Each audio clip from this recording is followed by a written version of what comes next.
Hello again, everyone. We are Gaming by Gaslight. Welcome back to another episode of Starbound. It would appear that this is another one of those planets that is really inhospitable to our general well-being.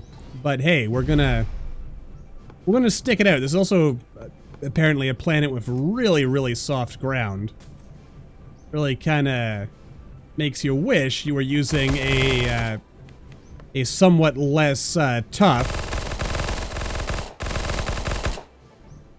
or yeah, I guess a somewhat less strong, less heavy, rather, which also generally tends to mean less strong, frankly, mech. But hey, this is the hand we've been dealt, and we're gonna deal with it the best we can. And as far as I can tell, all the proto poison is doing is just limiting our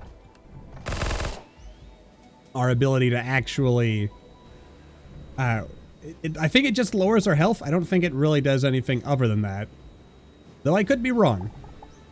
In any case, we're going to just fiddle on through. Also, you know what, while we're here, I think proto worlds, those are planets that are probably gonna have a bunch of excuse me, friend, a bunch of protoplasm in their core, aren't they? So it might be worth our time to dig down here and see what lies, you know, deep within the belly of this beast. Though I might be mistaken about that. I think I am not, though. But, you know, you never know. I could be wrong. I've been wrong about things before, and I will be wrong about things again. All we can do is hope, I guess. But yeah, having a liquid protocyte core would actually be really useful. I think. I forget what it's good for, but I know that it's good for something. Something, but what that something is, I do not know. And perhaps I never will. But that's, defeatist talk there, and we don't have time for such talk. Not now, not today. Oh boy, how far are we gonna have to go to get this stuff? Hello there, Mr. Chest. You don't have a lot that I want, so I'm not going to take everything, but I will take some stuff off your hands. There we go. Nothing in your trash. Don't mind me. I'm just rummaging through your garbage. Nothing suspicious there, and there is a alien creature of some capacity down there. All right, we got ourselves a clue. Well, that didn't work out too well for him, did it? All right, well, let's get out of here.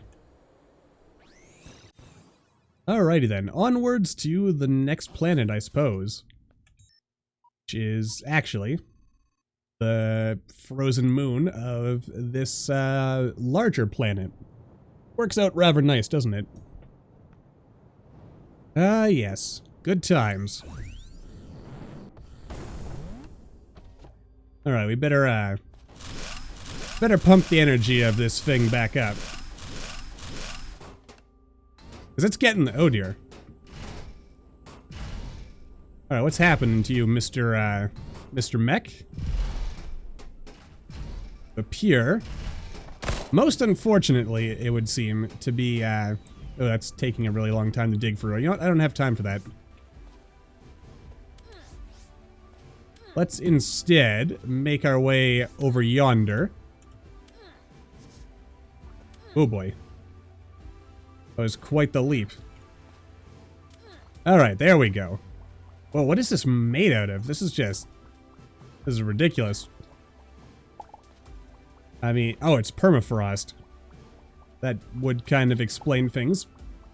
Wouldn't think frozen dirt would be that tough, but, you know, here we are. Some pretty... no, that's not what permafrost is. I don't think. Not frozen dirt. You'd think I would know what permafrost is. But I do not. Florin is morally opposed to prison. Did not send Florin away. Sorry, friend. But, away you go. Which in turn will also let me grab this. You know what? I'm just going to grab all the furniture. We'll build at some point a giant office complex. Because why not? You know, I'll even take, really? I don't know how to make classic wallpaper? It feels weird and unusual to me. I would have figured I would know. But apparently I did not until just now. Huh. You think you know a guy.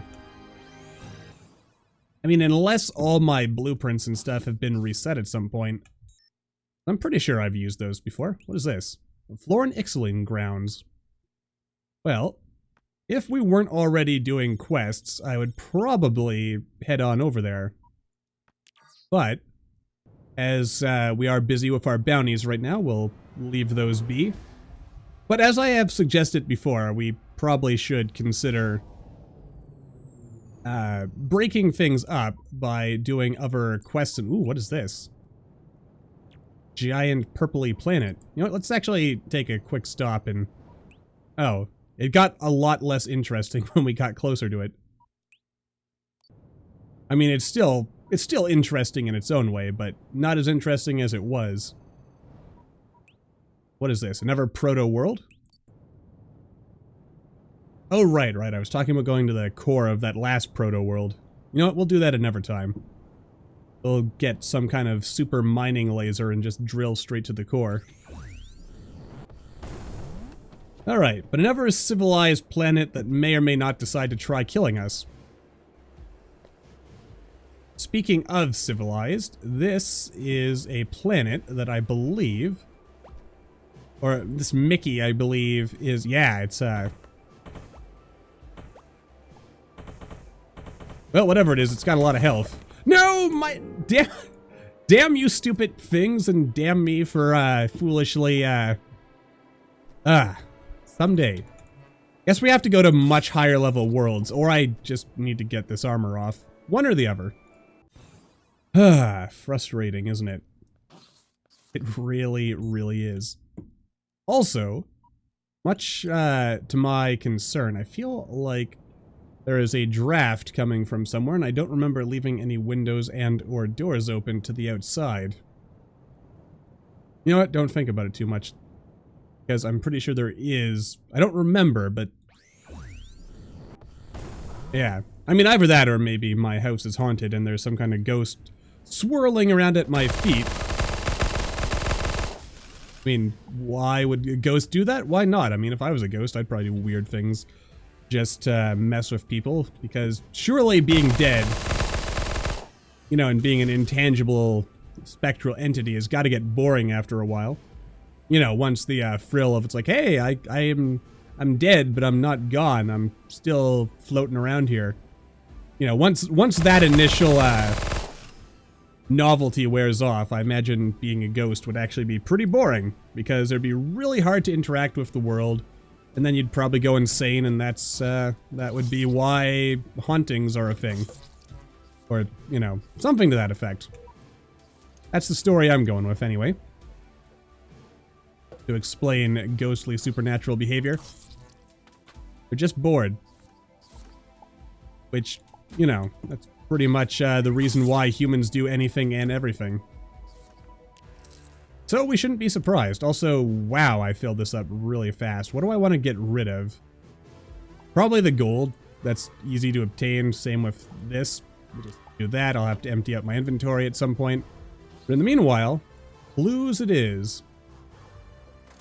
You've got nothing for me. Still nothing. Alright. A lot of handprints and stuff just floating around the space station. How many of these do I need to grab? A lot, apparently. And what do you know? That's exactly what ended up happening. So, we've got our Pokeballs back. Our capture pods. Our whatamajigs. I am also willing to bet that if I got out of this, if I got out of my mech, we would immediately... Oh, God. Man, this ground is brittle. Ooh, boy. Oh, we're just doomed. Yeah, here we go. All right, quick. We're dying here. Okay, quick. Get back into the mech.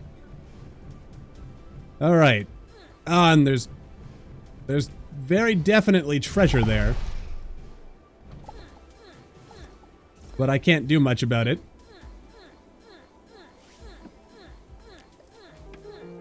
Well, that worked out sort of nicely. Oh dear.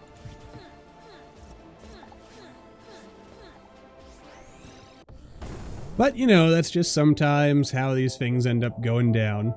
So, yeah. Let's have to figure out what I need to make to survive super hot planets, and then we'll be perfectly fine, probably, maybe.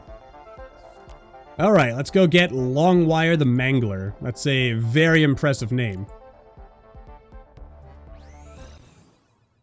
However, I am relatively confident that our name is far more impressive and exciting. Probably, at any rate. Also, conveniently, the big boss of the crime syndicate is hiding out literally in the same system, and really, when you think about it, not that far away. Though I guess also, when I think about it, and I imagine the distances involved here, you know, even our just standard impulse thrusters are really fast. You know, seeing how in real life it would take months at, you know, with current technology to make that sort of trip. What exactly is raining on me, I wonder? I think it is in fact like micro asteroids or something. Or micro meteors. Meteorites? Meteors, meteorites, whatever. Micro somethings. Is there any loot here before we jack into the Matrix? Assuming there is a Matrix to jack into here, which there may or may not be. All right, nothing too exciting. Just a little house on the moon, and away we go. All right. All right. So yeah, this is a dungeon we are quite familiar with. I'm actually starting to think, having gone through this several times, that these bases, like, this is always the second tier base, I think. Someone correct me if I'm wrong on that, but it kind of feels like each level has, yeah, like the same sort of progression of enemy bases here. And I assume what happens is once you unlock all of them, then you get just random bases or something. Or maybe there's even new base types that we haven't seen yet, because I personally haven't got far enough into the whole bounty stuff to see what the post-Nox bounties look like. Who could say? Well, that was easy. But hold on now. Also, I feel like this may have changed a little bit. Maybe, possibly. I don't remember this particular path being available. But then again, maybe I just never took it before. That is also entirely possible. Indeed, some would say probable. Others would say that's definitely the case. Oh yes, the Winking Prophet Legion. Pretty cool name, though. I will give them that. Well, that does it for another level of bounty hunting for us, I reckon. Which means, afterwards, we can move on to the next base or next level of bounty hunting and slowly make our way up to facing Azra Nox for real, rather than, you know, cheating to do it like we did to preview things in the nightly build. Or unstable build, rather. The nightly hasn't been a thing since the early access days. Yeah, those were the days back then. Quite different from what they are now. Psy Crick. Interesting name. Or an interesting planet. Look at all those stars. A million, trillion, billion worlds. All with their own peoples, systems, cities, stories. It's all there. So vast you could spend 1,000,000,000 billion trillion lifetimes and you'd never see a fraction. A fraction. Yeah, I don't know why I said it weird the first time around. But you'd never see a fraction of them all. Really, really kind of puts in perspective your place in the universe, doesn't it? Oh, these guys have some cool hats. The Gentleman Workers Union. Oh, those are probably made up of those radical socialist people you're warned about on TV. Anyway. Oh yeah, we've got... No, it's not until the next level we get frog furnishing. Also got our Peacekeeper Augment level 1. Gives us a little bit more defense and a soft light. Not that we need a soft light, to be honest with you. I'm kind of tempted to grab the glue sprayer just to, you know, show that off in a more proper context now that we're out of the early access build. Or the unstable build, that's what I'm trying to say. Anyway, though, I think we'll wrap things up here, and next time we'll continue with our space bounty hunting. Till then, though, as always, thank you all for watching. I hope you all enjoyed. Don't forget to hit that like button, or maybe leave me a comment down below. Let me know what you're thinking, and I will see all you in the next video.